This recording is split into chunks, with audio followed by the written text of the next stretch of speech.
Yes, I'm opening a hawker stall. But this is not the actual stall. This stall is just a random stall I just found. Let me explain.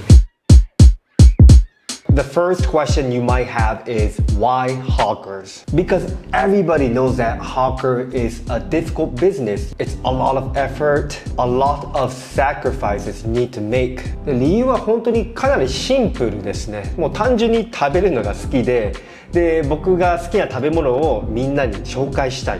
And the idea of having my own place and, having my viewers, non-viewers, like everybody coming to my own place, enjoying the food, that excites me. 僕は YouTube で自分の人生をこれまで見せてきました。I did videos looking for an HCB, getting an HCB, showcasing my life during pandemic, and small moments with my in-laws. で、次の人生のチャプターはホーカーズにしたいなと思ってます。And hawker culture is one of the most important cultures of Singapore. And I find it meaningful and fulfilling if our food can put up smiles of people's faces and help people get through rough times. あとは単純に視聴者のみんなを沸かせたいっていうのもありますね。やっぱり何かに挑戦してる姿って面白いと思いますし、特にホーカービジネスなんて簡単ではないし、今まで日本人 YouTuber がホーカーをオープンするとか飲食店やるとかもう多分シンガポールの歴史上でなかったので That's why I hope it will be quite interesting. And the next question you might have is what are you selling?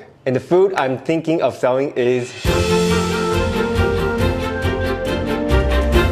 yes, it's udon. I chose udon because I personally love it but cannot find many options in Singapore. I know there were a lot of udon shops in Singapore but they all closed down, so I know it's a big challenge. But I think the time is now right because I know a lot of Singaporeans, they know what a good bowl of udon is. And I believe if we are able to sell delicious udon at a great price point, there's massive potential.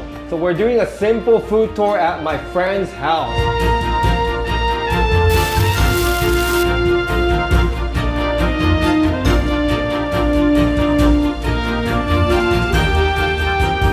So this is a Osaka spice curry udon. It's not normal curry, it's Osaka curry. Please enjoy. Osaka spice curry, it's not really popular among foreigners, but it's one of my favorite food. So you can taste the strong aroma, the presence of the spices. And what's interesting is that we use Japanese dashi broth. So also the soy sauce. So it's supposed to be a fusion of India and Japan. I hope you enjoy, but please let me know your honest opinions. We want to improve.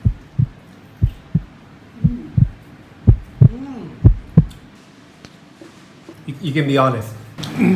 I don't like it, but I love it. Wow, you scare me. So I think it's something that I would come back every week just to have this. Really? Yes. You're not saying this because you're No, China? No, because you can taste the curry, the mustard seeds. The combination of the spice that explodes into the mouth and the different texture.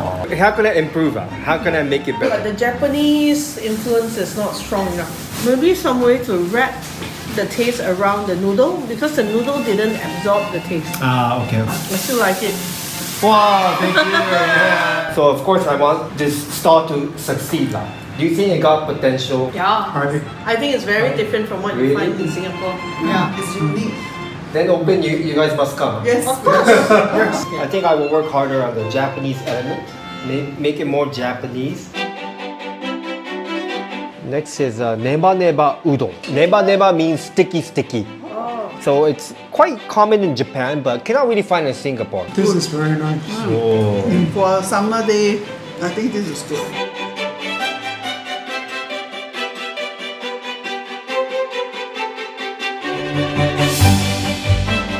I personally love this one. This makes a So difference, comforting. It has a deep umami. This one how?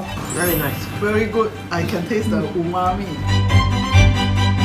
By the way, we enjoy sake from Sake Ichiba. It's a website we created to have people in Singapore enjoy premium, unique, and delicious sake. Currently, there's a Father's Day promo going on. Every order comes with a small tote bag and a customizable message card. I have more information in the link in the video description box below. Honestly, I wasn't expecting such a great feedback from my friends. Now I know that there's potential. I think next I need to do a bigger tasting. So I think I'll have an opportunity to invite my viewers, you guys watching this, to try our udon. If you're interested, please follow my Instagram account. I'll have it around here. And I'll let you know when we are ready for the next tasting. はい、今後どうするかっていう話ですが、正直めちゃくちゃやることあります。First of all, we have to brush up on the concept and our food. So currently our focus was Inaniwa udon. It's basically a premium udon from Akita. And we wanted to focus on this type of udon because it's something you don't really see in Singapore and we love it. But I feel like it can be more interesting if you can choose the udon type. So like typical Sanuki udon, Inaniwa, and the trending Himokawa udon, which is like very wide. But there's already one restaurant who's doing this. It's Umai. I actually did a video for them a long time ago, and they are doing really well. So maybe I can learn from them, but of course we don't want to copy them as well. And another question is that should I focus on traditional udon versus modern udon? It's good to have both options. We of course sell traditional, you know, the tsuyu, the dashi, the soy sauce based udon, but we also have udon like tantang udon, carbonara udon, curry udon, which I just did at the tasting. So I want to know your opinion. Would you want to eat more traditional udon versus modern udon, or like a good mixture of both? I know that a lot of traditional udons came to Singapore once, but a lot closed down because I feel like they focus too much on traditional. What's your opinion, wifey? I think it's better to focus on like the modern ones. Modern, right? Because that will set you apart, right? I really want you guys to try my Osaka curry udon.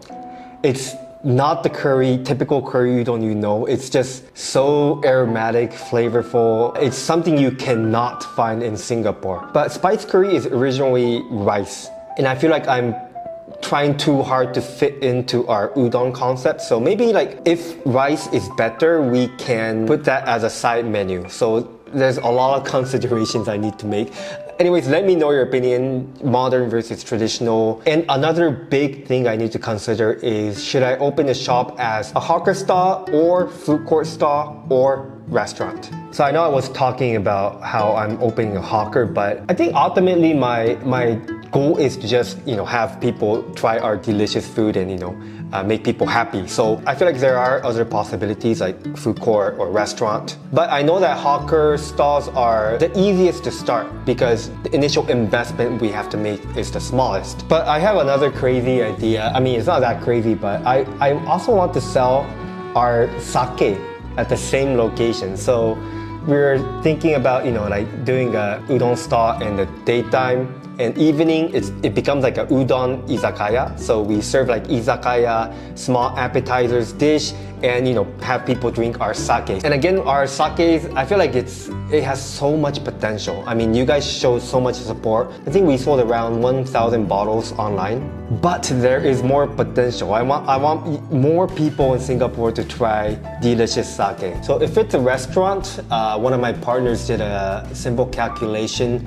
We'll probably need around like, I think he said like $500,000. So a lot of money. And of course, if it's a hawker stall, we can start with much lower capital. But yeah, the izakaya concept kind of excites me. Like maybe I can drop by like sometime and, you know, drink and, you know, have a chat with you guys. I also have a big ambition, which is to change the hawker scene. まあこれは放火をやる場合なんですが、ちゃんと儲かる仕組みを作ってスタッフが楽しく働ける環境を作りたいんですよね。シンガポールの放火文化の一番の大きな問題はやっぱり長時間労働。多くのホーカーは本当に大変そう、疲れてる。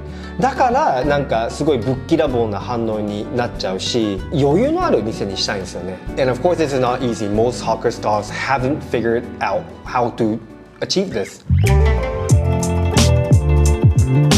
But yeah, I think we have to focus on the concept and also brush up our menu. And I hope I can do this with you guys. I want you guys to be part of it. So please let me know your thoughts in the comment. Honestly, we are still quite flexible. Like, we're not fixated on the Inaniwa udon. It doesn't even have to be a udon shop, I think. Timeline-wise, we hope to open by end of the year or 2025. Nothing is really confirmed, but we are already doing market research, having tastings, but we're gonna have to also start budgeting, looking for a location, looking for chefs. So again, we'll do viewer tasting. So if you're interested, please follow my Instagram so you get notified. And this video is actually the first video of my opening a hawker series. So I'm gonna take you along with me on the process of opening a hawker or a food court stall or a restaurant. And we believe in the power of media. So if somebody wants to cover our story, please let me know. I'll be happy to get interviewed, answer your questions. So please let me know. Thank you so much for watching. Again, let me know in the comments your thoughts. Thank you so much. Goodbye. 10分lanzao了。